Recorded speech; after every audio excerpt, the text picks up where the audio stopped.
Now, on another note, with both of y'all being in groups, man, this was a question that I had. How did y'all keep y'all groups together throughout y'all careers, man? Were there ever any times where you were like, you know what, I'm gonna walk away from this group and do my own damn thing? Well, not walk away from the group, walk away from the game. That was always our problem. I don't know about y'all, but our problem was we wasn't really never making no money. Yeah. So we was always side hustling. Yeah. You know, till about really 95.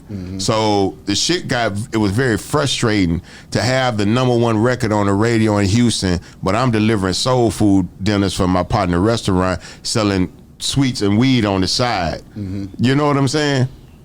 Like back at my mama house type of shit. You know, and then I was just like, we came up the frame of mind to be like, we can't just keep taking these advances. It's not getting us nowhere.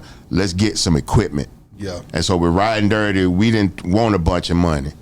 We told them, give us the equipment and book us some studio time when it's time to lay all this shit. Cause we did all the pre-production and vocals. We laid all that shit at the house first and then went to the studio, dumped everything. So you know what you're we doing. did all the live instrumentation in the house. We made them niggas get us a B3, a Leslie. We had amps, you know, a guitar player, a bass player, doing all that shit.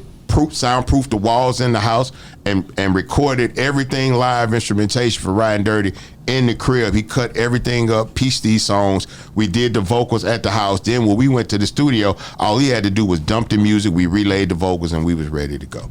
My God. You know, with the exception of like Murder, because I wrote Murder in the studio on the day of. That was one of the later tracks for Riding Dirty. My God. I got something to, I'm glad you brought that up right there. CeeLo Green, Big Boy, Bun B. So it's a few more. Keep but going. just those three. I'm just gonna say those three.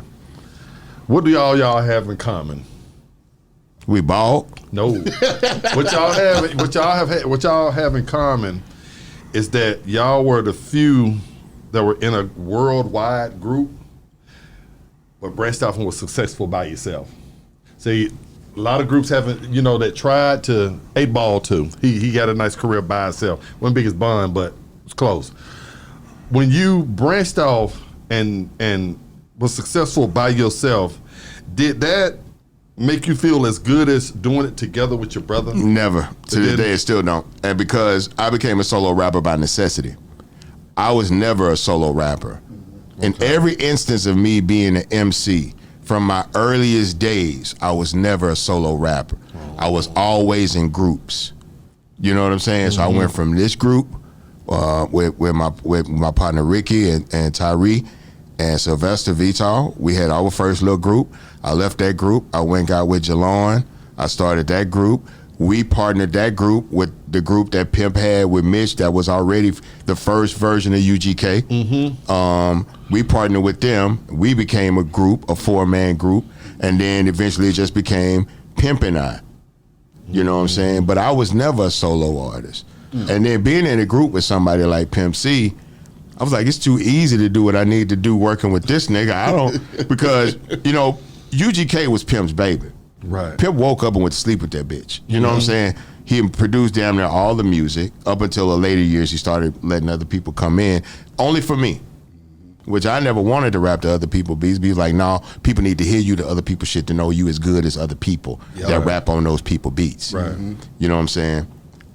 But again, only reason I even have a solo career is because Pimp went to jail. So you wouldn't have never, you if it wasn't for that, you saying you never longed for, hey, I want to show, people already know UGK, but I want to show people me too. I never gave a fuck about that.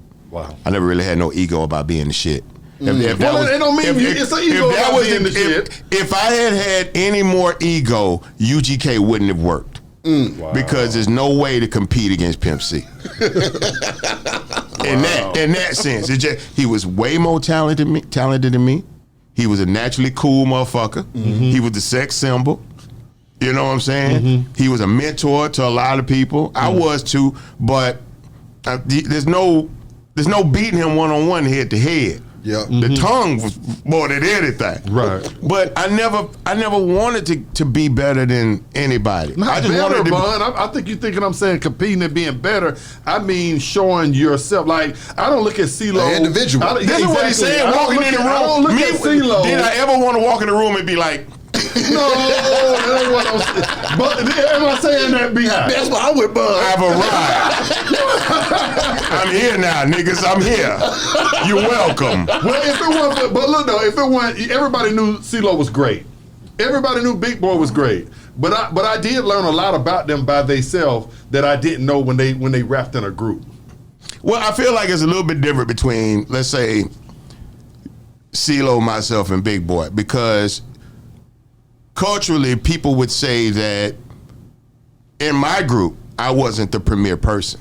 In Big's group, people, he might not have been seen as the premier person, but CeeLo was the star of Goody Mob. Right. So it was almost inevitable, right? The level of talent that he had, because it wasn't just that he was a good rapper or that he was rapping better than them. I was very fond of Cujo style personally. Yeah. Right. But that first verse off of Cell Therapy, I mean not the first verse, but his verse on Cell Therapy, the picture he painted, you know, it was just obvious this dude was very, very good at what he did. Then you threw the singing on top of it, and you realize, God damn, he a colder rapper than most rappers, but he a colder singer than damn near most singers too. Right. So there's just this abundance of talent that realistically the Goody Mob would never have been able to allow him the opportunity to be his full self. Gotcha. So it works different for different people. Yeah, it really does.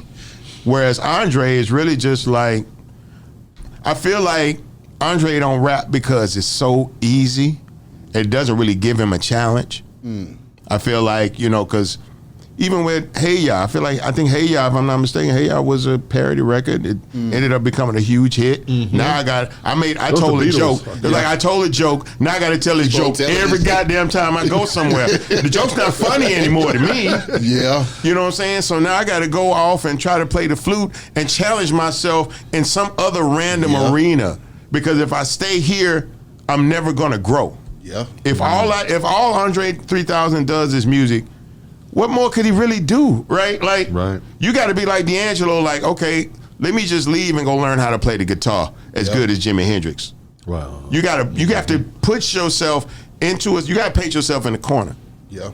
Because otherwise you'll get, like I talked about earlier, just getting stuck in that rut, phoning it in. Now your life really don't have no purpose and meaning, you know, in a true sense.